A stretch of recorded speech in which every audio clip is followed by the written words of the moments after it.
Alright, ladies and gentlemen, there's Porter at you.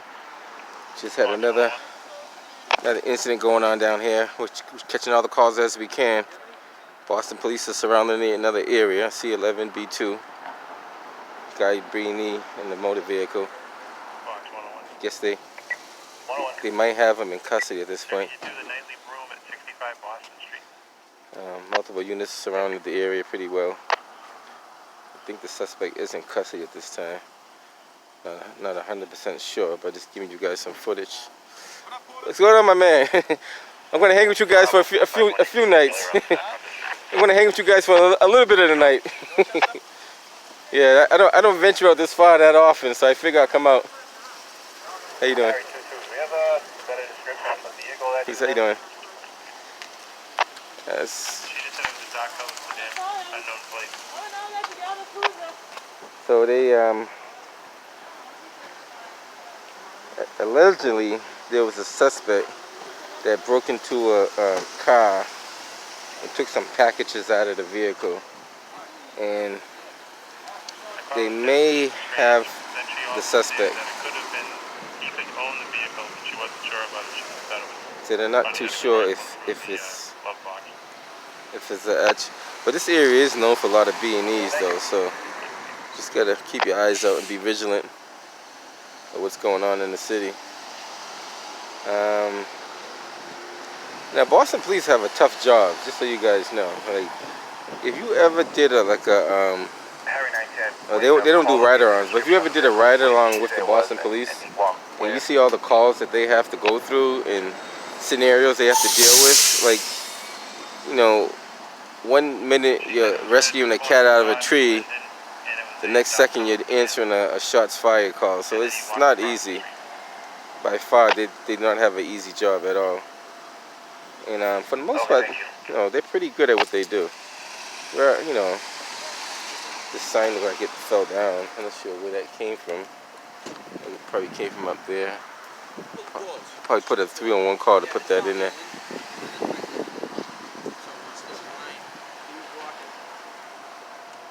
So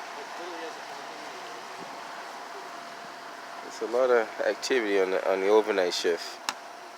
Figure I'd come out and show you guys what the Boston police have to deal with on a regular basis. And they don't sleep that often on the overnight. Just so you know. As soon as they clear one call, another call comes in.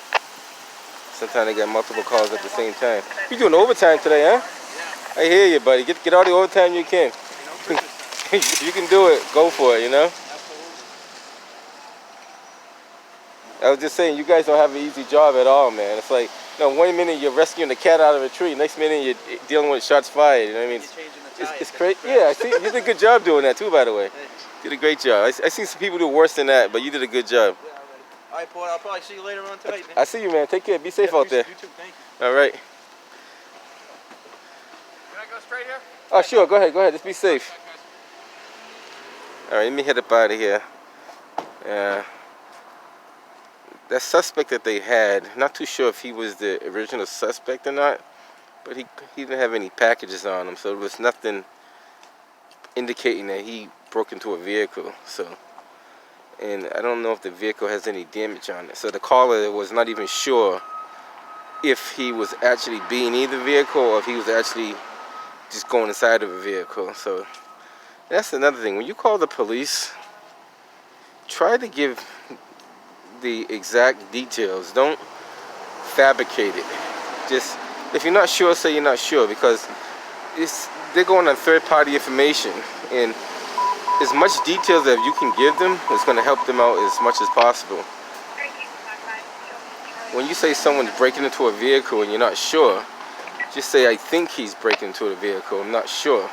Because once you say he's breaking into a vehicle, they're assuming that you know for sure that he's breaking into a vehicle. And that vehicle doesn't look like it has any forced entry, so I don't think doesn't look like anybody broke into it. There's no broken windows or anything, so there's no. The caller said that they weren't even sure. They said he came in as a beanie of a motor vehicle. That's what he came in as, and they said he took out several packages out of the vehicle. It could well have been the owner of the vehicle himself. He's taking packages out of the vehicle. I don't see any glass or anything on the ground. And let's take a quick look, take a quick walk around and see. Doesn't look like anything of substantial damage to the vehicle.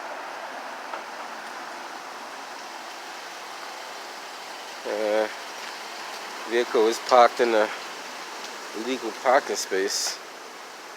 Like again, it could have been just a person of just parking his own vehicle. Now, naturally, the person who called the police won't call them back and say, like, it's a mistake or something like that. You know, if you're gonna call the police, it's okay, that's fine, but give them the correct information. Don't give them false information. Let's see what we have here. Everything looks like it's fine.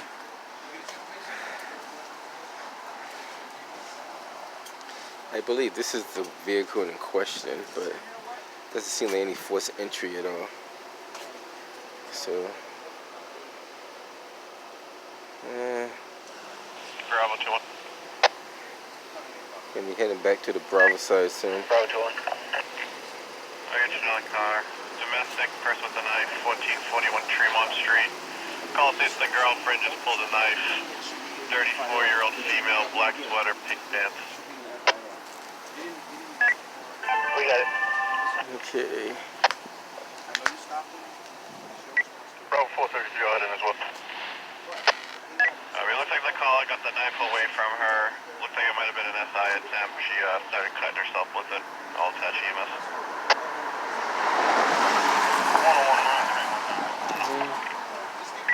Alright.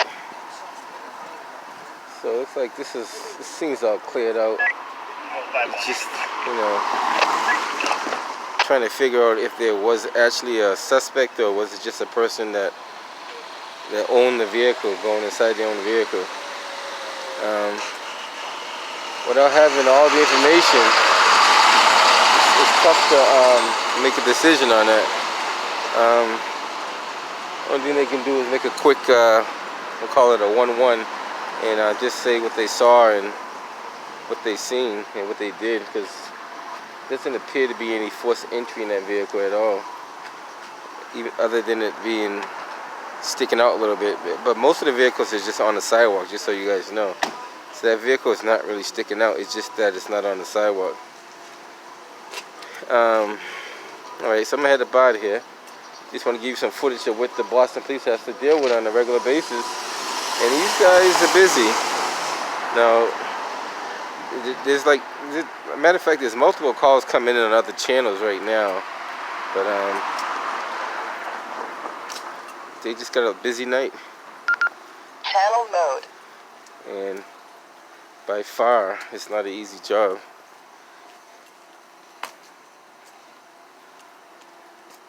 So let's call it another quick response by the Boston police. As always, they're doing a pretty outstanding job out there.